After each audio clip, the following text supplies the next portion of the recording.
اللہ کے ولیوں کے ساتھ اگر آج کوئی انسان دنیا میں رہتے ہوئے محبت فرما لے، اللہ کی ذات اس کو قبر و حشر میں بھی سکون عطا فرمائے گا۔ سیدنا غوث پاک رحمت اللہ تعالی علیہ کا زمانہ مبارک ہے، تو آپ کے پاس چند لوگ آئے، آ کر عرض کرنے لگے، وہ قبیلہ باب العز جو ہے ادھر قبرستان کے اندر ایک قبر ہے، اس قبر کے اندر ایک مردے سے قبر کے اندر سے چیخ و پکار، آہ و بکا، رونے کی آواز آ رہی ہے۔ سیدنا غوث پاک کے پاس جب چند آدمیوں نے آ کر یہ واقعہ سنایا، آپ نے ان کو فرمایا جس قبر سے آواز آ رہی تھی، کیا وہ آدمی میرا مرید تھا؟ اس نے میرا خرقہ پہنا تھا؟ کیا وہ میری تعلیم و تربیت کے اندر رہنے والا تھا؟ انہوں نے کہا پتہ نہیں۔ سیدنا غوث پاک نے پھر ان آنے والوں کو سوال کیا، کیا وہ کبھی میری مجلس میں آ کے بیٹھا؟ انہوں نے کہا ہم کو علم نہیں۔ سیدنا غوث پاک رحمت اللہ تعالی علیہ نے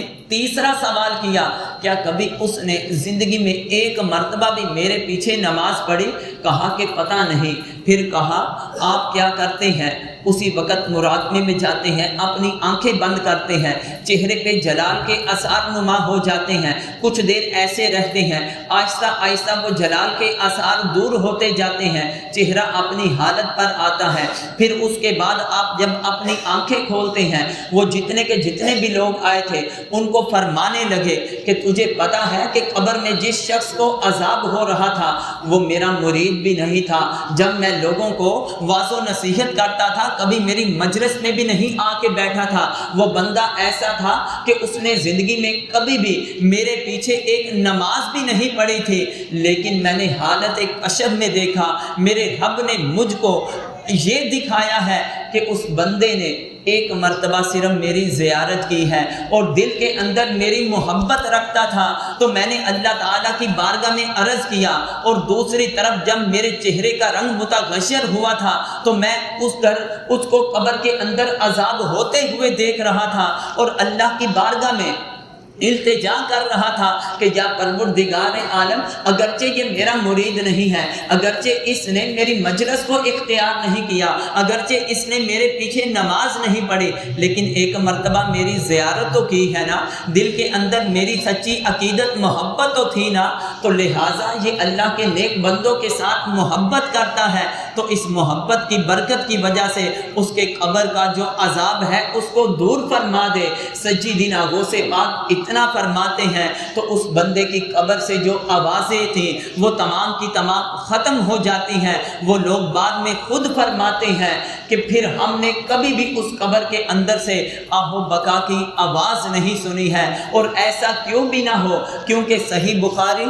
اور صحیح مسلم شریف کی حدیث پاک ہے، حضرت ابن مسعود رضی اللہ تعالی عنہ روایت کرتے ہوئے فرماتے ہیں،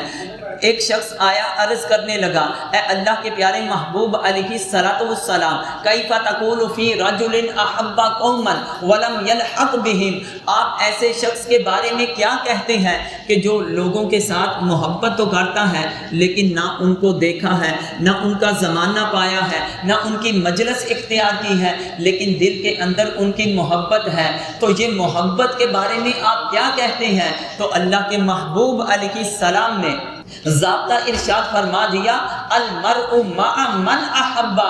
جو شخص دنیا میں رہتے ہوئے جس کے ساتھ محبت کرے گا کل قیامت کے دن اسی کے ساتھ ہوگا۔ تو بحمدہ تعالی ہم اہل سنت و جماعت کو اب اللہ کی ذات نے بڑا پیارا عقیدہ عطا کیا ہے، ہم اپنے رب کے ساتھ بھی محبت کرتے ہیں، تمام نبیوں رسولوں کے ساتھ بھی محبت کرنے والا عقیدہ ملا، اہل بیت کے ساتھ بھی، تمام صحابہ کے ساتھ بھی، اللہ کے ولیوں کے ساتھ بھی محبت کا عقیدہ ملا ہے۔ تو آخر پہ پیغام یہ ہے، اگرچہ آج ہم نے سیدنا غوث پاک رحمت اللہ تعالی علیہ کے زمانے کو نہیں پایا، لیکن اپنے دلوں کے اندر اللہ کے ولیوں کی محبت رکھو، یہی محبت ہمیں قبر میں بھی کام آئے گی، یہی محبت ہمیں حشر میں بھی کام آئے گی۔ جب ان کی معیشت نصیب ہو جائے گی تو اللہ کی ذات ہماری دنیا آخرت کو بہتر فرما دے گا۔ اللہ کی بارگاہ میں دعا ہے اللہ کی ذات ہم سب کو اپنے نیک بندوں کی تعلیمات حاصل کر کے ان کے نقش قدم پر چلنے کی توفیق عطا فرمائے۔